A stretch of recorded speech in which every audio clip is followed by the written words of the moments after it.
शेत सवेरे बावरे फिर पासो पछताई, तुझको जाना दूर है कहे कबीर जगाए।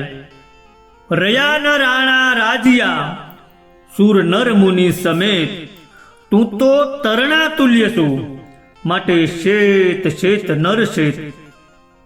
सर्वे ज्ञानी हंसो अने जिज्ञासु आत्माओने जय गुरुदेव साथे वंदन।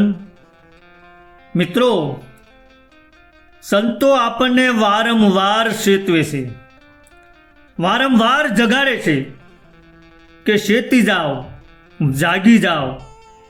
शुं काम? तो के 84 लाख योनि में भटकता भटकता भटकता मांड मांड करीने आ मोंघो मूलो मानव देह मळ्यो छे। ए हरिभजन करवा माटे मळ्यो छे, माटे बाजी हाथमां होय त्यां चेती जावुं जोईए, नहींतर पछी पाछळथी पछताવાનો वारो आवशे।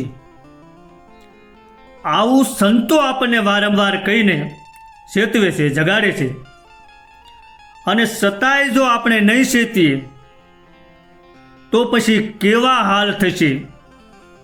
ए वात एक संतनी वात उपरथी આપણે સમજવી છે। ઈશ્વરની કૃપા પાત્ર અદ્ભુત શક્તિવાળા એક મહાન સંતે એક વખત હરિભક્તોની મંડળીમાં એ સૌ ભક્તોને ચેતવવા માટે એક દ્રષ્ટાંત આપતા કહ્યું કે વરઘોડામાં સોનેરી સાજવાળા ભબકાદાર ઘોડાઓ નાચે છે। એ તો તમે બધાએ જોયું છે ને।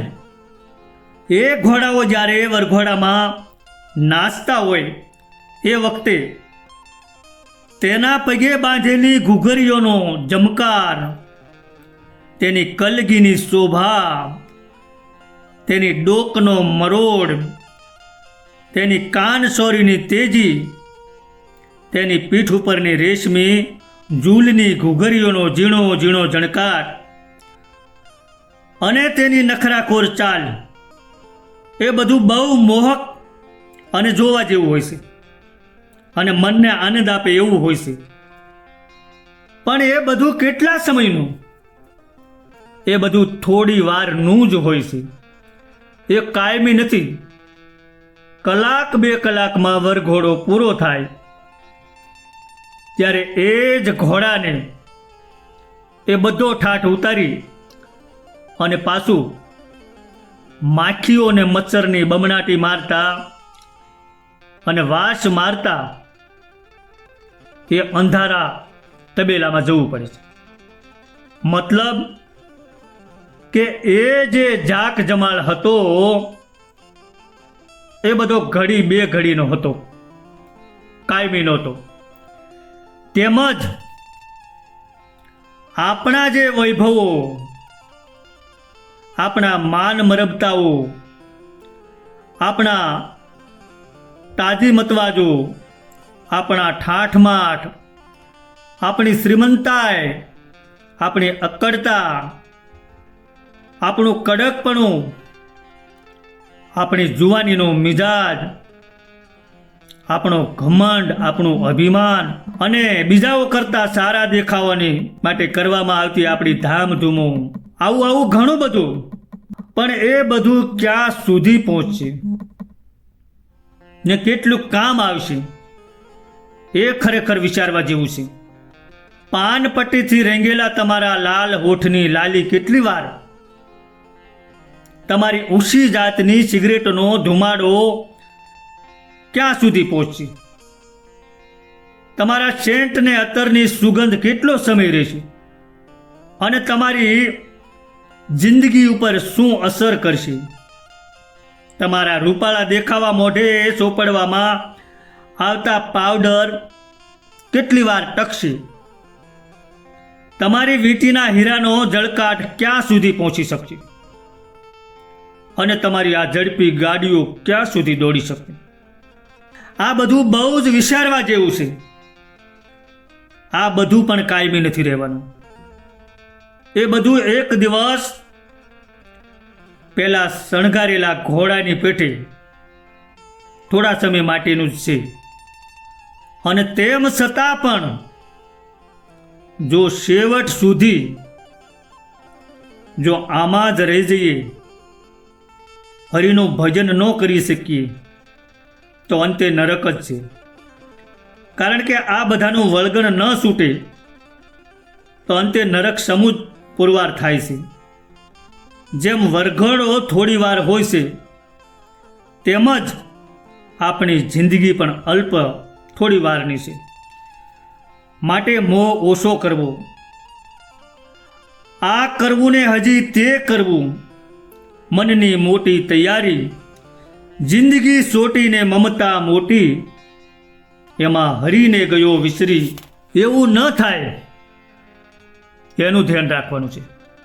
જો કે પરમાત્મા ખૂબ દયાળુ છે, ભલે જિંદગી ટૂંકી છે, પણ છતાંય તેમાં પરમ કૃપાળુ પરમાત્માએ કૃપા કરીને આપણને ઘણી જાતની અનુકૂળતા આપેલી છે.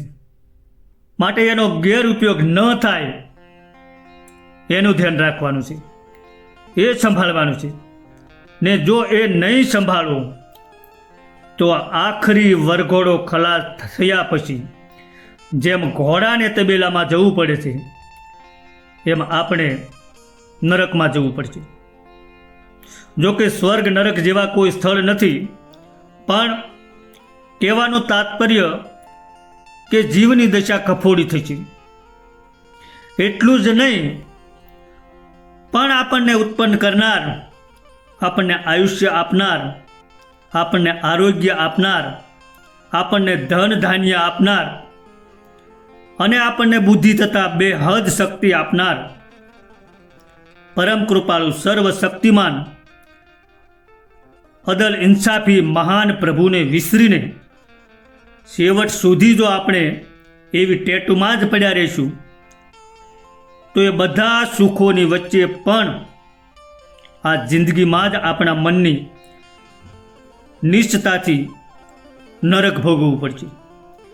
માટે કોઈ સાસા સદગુરુના શરણે જઈ હાસી ભક્તિની રીત જાણી પ્રભુના માર્ગમાં રહીને પ્રભુની કૃપાનો લાભ લેવાય તેમ કરવું જોઈએ. કબીર સાહેબે કીધું છે કે શેત સવેરે બાવરે ફિર પાછો પસ્તાય, તુજકો જાના દૂર હૈ કહે કબીર જગાય. હે જીવ, કબીર તને જગાડીને કહે છે કે હે બાવરા, તું જેમ બને તેમ જલ્દી વેળાસર શેતીને પરમાત્માના રસ્તે ચાલવા માંડ.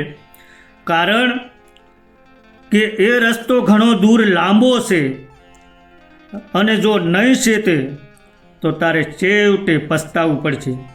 માટે સંતો કહે છે કે શેત શેત નર શેત, શેત શેત નર શેત શેત. સદગુરુ ભગવાનની જય.